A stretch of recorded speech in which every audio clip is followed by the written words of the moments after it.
Senhor presidente, excelentíssimo senhor presidente, me dirijo aos zilnapolitanos e às zilnapolitanas, dizer aos senhores de que aqui estamos para retomar, para renovar, nessa abertura de novo semestre, o nosso compromisso, o nosso comprometimento de continuar nesta tribuna defendendo os interesses da sociedade com aquilo que eu não abro mão: liberdade, autonomia legislativa.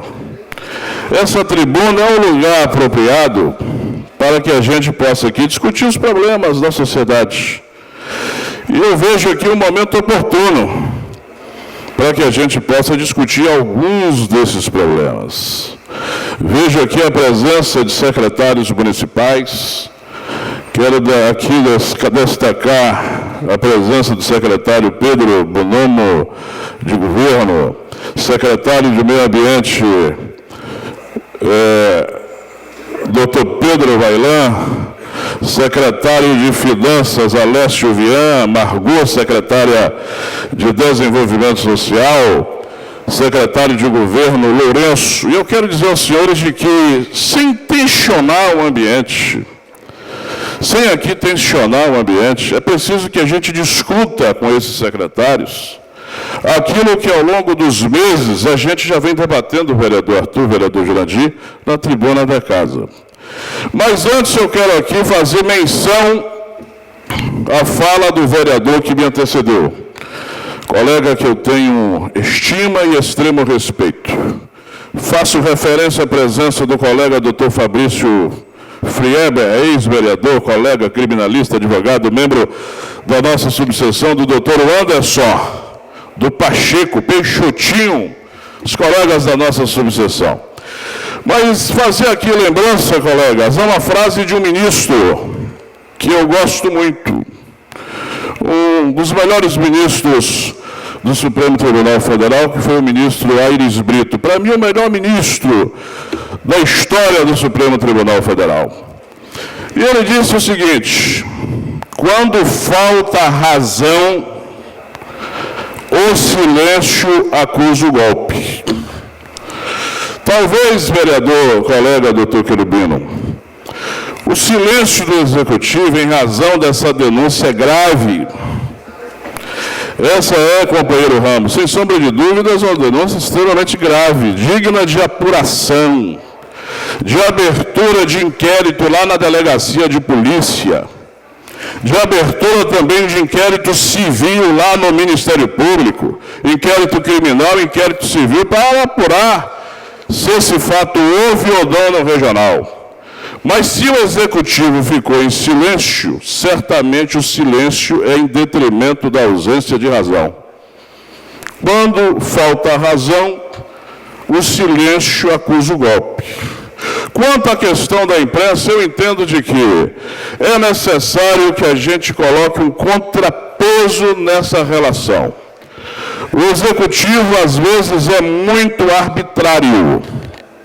Nós temos diversos exemplos de arbitrariedade do Poder Executivo. E é preciso que haja um contrapeso realmente na imprensa. Caso contrário, a sociedade ficará cada vez mais volúvel.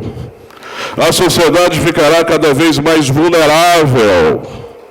É por isso que eu exerço o meu mandato aqui na Câmara de forma muito alegre. Eu tenho, sinceramente, muita alegria em não carregar o peso do governo municipal. Tenho muita alegria em carregar o peso da população, de ombrear o peso da população, de sofrer junto com a população. Muita gente acha que a zona do conforto é o melhor caminho, mas eu aqui lhes afirmo, estou até escrevendo um livro sobre isso: conforto é a zona do fracasso. Viver nessa zona de conforto, nessa zona de governo, é a zona do fracasso. Eu nunca vi, companheiro Ramos, um vencedor na zona de conforto. Eu nunca vi companheiro Jurandir, um guerreiro, um campeão, um champion na zona de conforto. A zona de conforto é a zona do fracasso, sofrimento, a coragem, a luta, pôr a cara na defesa dos interesses do povo. É o caminho do sofrimento, mas o sofrimento é um ingrediente do sucesso. Eu sei que ir para debaixo do guarda-chuva do governo, muita gente acha que essa é a zona de conforto. Mas essa é uma zona que já levou muitos empresários ao fracasso.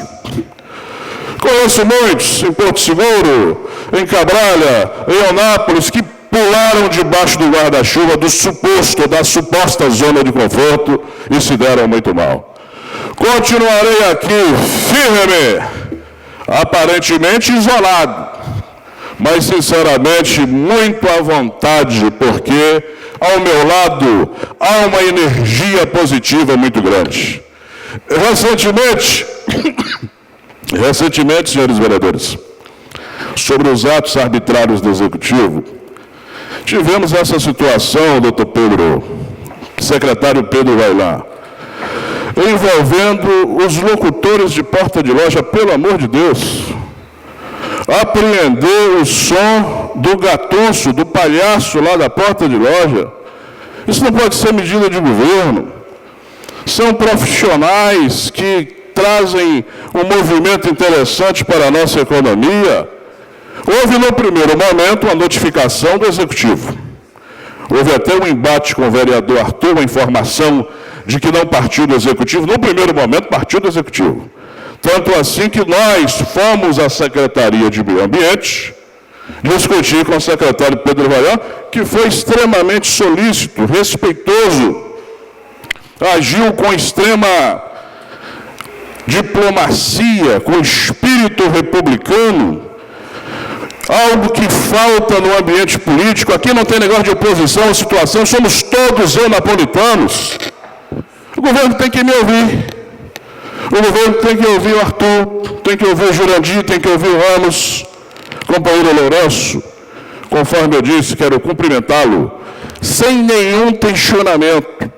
Sem nenhum tensionamento. Mas o governo precisa ouvir todo mundo. O governo não pode ser autoritário, austero, arbitrário. Tem que ter diálogo. Eu estou de um lado e os vereadores da oposição estão do outro lado. Está errado. Todos nós precisamos estar do lado de Eunápolis. Qual o problema em dialogar com a oposição? O doutor Pedro Vaillant, o companheiro Pedrinho Bonomo, todos dialogam com os segmentos, com os setores. Qual é o problema de você discutir com aquilo que é adverso? Ou seja, é falta de maturidade política. Eu vejo muita falta de maturidade política, falta de crescimento pessoal. Essa questão dos locutores, eu vou chegar também ao Ministério Público, porque é uma outra visão equivocada. O promotor manda recomendação para a Câmara, porque tal projeto de lei é inconstitucional. Se o projeto for aprovado, vá lá na Constituição, se não me falha a memória, é 125, parágrafo 2º, Lourival, da Constituição Federal, é isso mesmo? Então acertei. Entre com uma RI, uma representação de inconstitucionalidade no Tribunal de Justiça da Bahia, porque promotor nenhum vai delimitar o meu exercício de vereança. Ninguém vai delimitar, só Deus. Não é promotor que vai dizer o que eu devo, o que eu não devo fazer. Se estiver errado, há juízo e ação. Vamos lá enfrentar no contraditório judicial a instrução. Mas delimitação, executivo, recomendação. Secretaria de Meio Ambiente, recomendação. Presidência da Câmara, recomendação, porque não gosta de locutores. Isso é absurdo, isso é esdrúxulo, é arcaico, é ultrapassado. E, sinceramente, viro a esta Câmara para ficar ali sentado, quietinho, assistindo tudo isso acontecer, uma série de babaquices administrativas. Babaquices administrativas. Tem agora a questão do asfalto. Vamos fazer o saneamento básico. O asfalto, como cabo eleitoral, não vai funcionar mais. A população já acordou. Vamos fazer saneamento básico. 97% da população, senhor presidente, 97% da população desprovida de saneamento. A cidade cheia de fossa. Vai ter que quebrar o asfalto futuramente. Quebrar todo o asfalto futuramente que passa a sua porta para fazer o saneamento básico, para retirar a sua fossa. Então a gente precisa, doutor Pedro Bonome, doutor Pedro Vaillant, Lourenço, os colegas que aqui estão, doutora Margot, a gente precisa redirecionar a cabeça do gestor. O comércio está empobrecido, Pedro. Os senhores sabem disso. A nossa economia está enfraquecida, os nossos comerciantes estão com a língua de fora. A Avenida Porto Seguro, senhores vereadores, não é mais avenida comercial, é uma avenida residencial. Pasmem.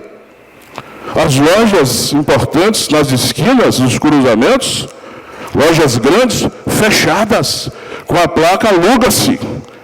Eu acho que isso denota perfeitamente a realidade que nós estamos vivenciando. A população desempregada, precisamos fomentar a geração de emprego e renda. A Veracel, doutor Pedro Vaillant, já deu o que tinha que dar. Já deu o que tinha que dar. Já prestou a sua contribuição. Já foi mal explorada pela sociedade e pelos segmentos políticos. É preciso que a gente recupere e revitalize a zona rural. Ainda ontem, senhor presidente, eu recebi no meu gabinete o coordenador nacional da universalização, projeto do Bolsonaro de universalização do Luz para Todos.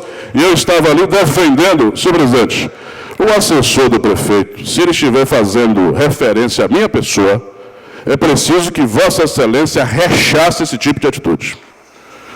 Vossa Excelência, na condição de presidente da Câmara, eu não vou aceitar isso em hipótese alguma. É preciso que Vossa Excelência o rechaça imediatamente. Observe que a minha fala ela é respeitosa. Fiz menções respeitosas ao secretário Lourenço. É isso que está errado, Lourenço. É isso que precisa mudar. Fica feio perante o povo, perante a sociedade. Constranger o vereador, intimidar a Câmara, ficar fazendo gestos, senhor presidente. Ele não poderia nem ficar ali dessa forma, senhor presidente. O desrespeito não é a mim. A ofensa não é a mim, senhor presidente. A ofensa é a sociedade. A ofensa não é a mim, senhor presidente. A ofensa é o parlamento, é o poder legislativo. A ofensa é a presidência de Vossa Excelência. É a presidência de Vossa Excelência. Mas retomando aqui a discussão de alto nível, é necessário, senhores, que a gente mude a cabeça, porque quando a cabeça não pensa, o corpo padece.